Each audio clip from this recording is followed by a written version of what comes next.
Right, this is video 22.3. This will be the third and final video in chapter 22. It's covering pages 421 to 430. Alright, if you'll recall back to when we talked about gravity, we talked about how the space around any planet or anything else that is massive like that is going to have a gravitational field around it. Well, the space that is surrounding a charged body is going to have an electric field. So there's going to be an electric field. If there's a charge, there's an electrical field around it. And each of these electrical fields are going to have magnitude, which is their strength. Some will be very strong, some very weak. And they also have direction, which you'll need to learn those directions because you'll have to label some of these electrical charges on the test. But since it has a magnitude and direction, we would say it is a vector quantity. Now, these vectors are designated by arrows. So if you have a positive charge, you'll find that the field lines move away from the charge. They emanate from the positive charge. If they have a negative charge, they're going towards the charge.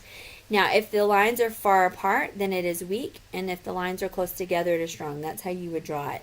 So anytime you're drawing one, if you have a positive charge, they're going to be going away. So if we wanted it to be very strong, we would draw them super close together. Okay, and if it was really weak, they would be far apart like this. Now the positive goes away and the negative comes towards.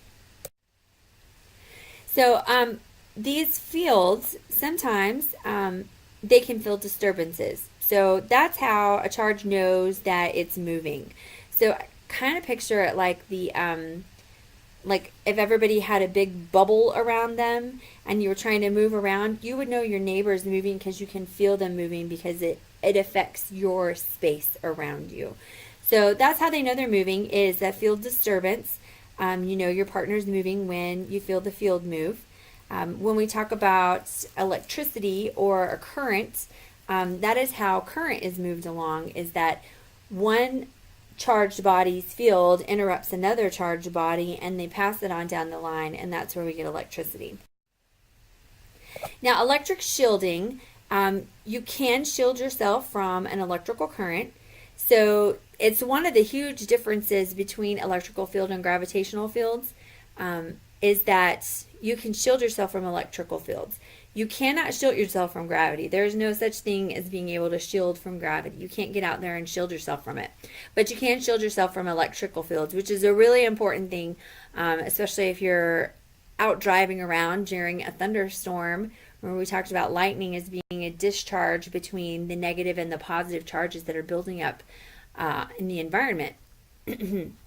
Now, your shield is going to be dependent on the type of material that you use. So like metals, if you're in a metal, it's going to completely shield you. Others won't shield you quite as completely, but metals definitely will. Now, within your shield, and it doesn't necessarily have to be a circle or a sphere, it can be any shape at all. What happens, clearly if there's no current, there's not going to be a field that's going through there. But let's say that you're in, they like to call them Faraday cages. It doesn't have to look like a bird cage. It's any type of metal, and it doesn't even have to be solid. It can have holes in it. But if you're in this cage, basically, and a current is applied to it, the electrons, what they do is they spread out evenly across the surface. And then what they'll do is they will they cancel each other out, so that there's a huge electrical field on the outside of the shield, but on the inside the shield comes down to zero because they cancel out. So an example of this would be like if you're in your car and your car is hit by lightning. Outside your car, the electric field is going to be humongous. You wouldn't want to be on the outside of the car. But inside the car, you're nice and safe because inside the car, you're shielded if your car is made of metal. And most cars, even the ones that have a lot of plastic in it these days, most of the time the main body frame where you're sitting at is going to have metal in it. So what that does is that protects you. It spreads out the electric field, cancels it out on the inside, so that if you're going to be hit by lightning, safe place to do it is inside your car rather than the outside of your car. So most people would say that you're safe when you're hit by lightning in your car because the rubber tires ground you. But even if you didn't have rubber tires, you would still be fine because inside your car, the net charge is 0. So they're going to mutually repel to the outer side of the surface, and the electric field is outside the car is really big, but inside it is 0, so you're safe. Now, we talked about gravitational potential.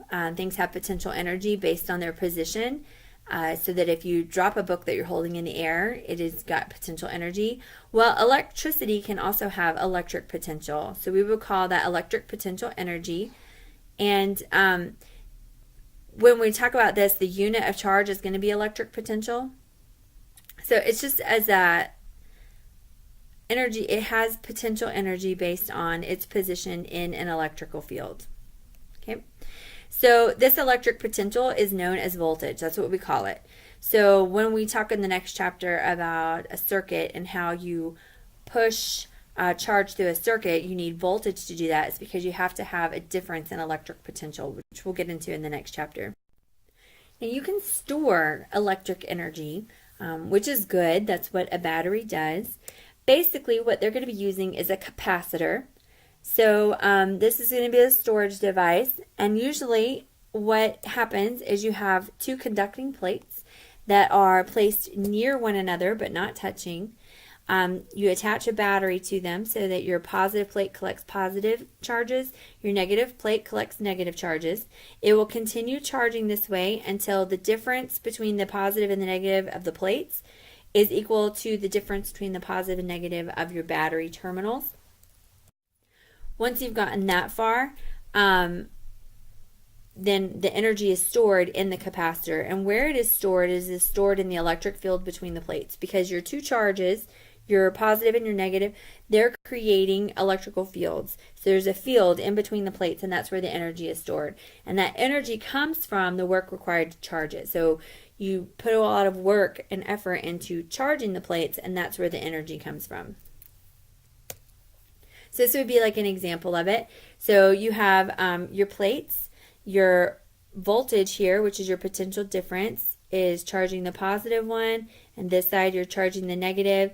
You're storing it up. It's storing up in here in the middle in the electric field.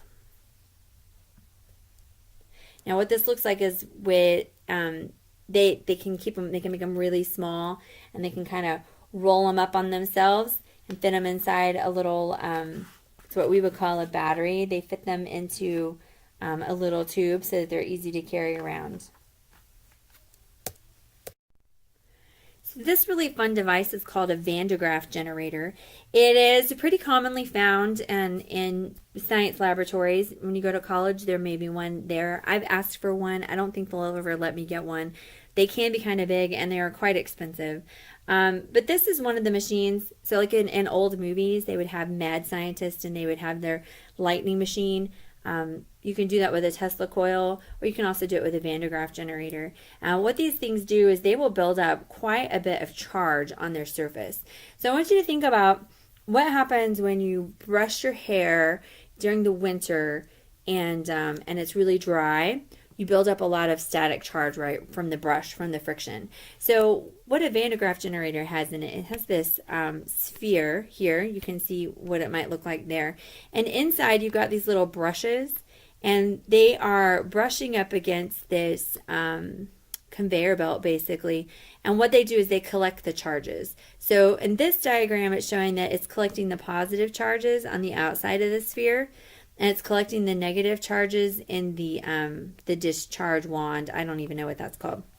We're going to call it a wand.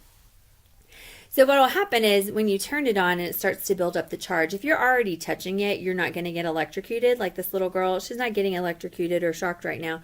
But you can see that the charge is being passed over to her, and it's making her hair stand out on end. But if it weren't doing that and it was just charging itself and building up the charge on the surface of the sphere, if you went and you touched it, it would shock you pretty good. So they often have the little wand that they can touch it and they can discharge it so that it doesn't hurt it to touch it, because it gets rid of the charges. It shocks itself rather than shocking you. They're pretty cool. There's some really fun videos that you can watch on YouTube about it. if you want to go searching for it. And there's even some videos on how to build one yourself, but it looks like a lot of work and just wasn't really that interested in getting one. I'd rather have one that's for real. So Van de Graaff machine is pretty cool. If you go to a children's science museum, they probably have one that you can play with there. All right, go ahead and click on the link and complete the quiz for today, and I will see you in class.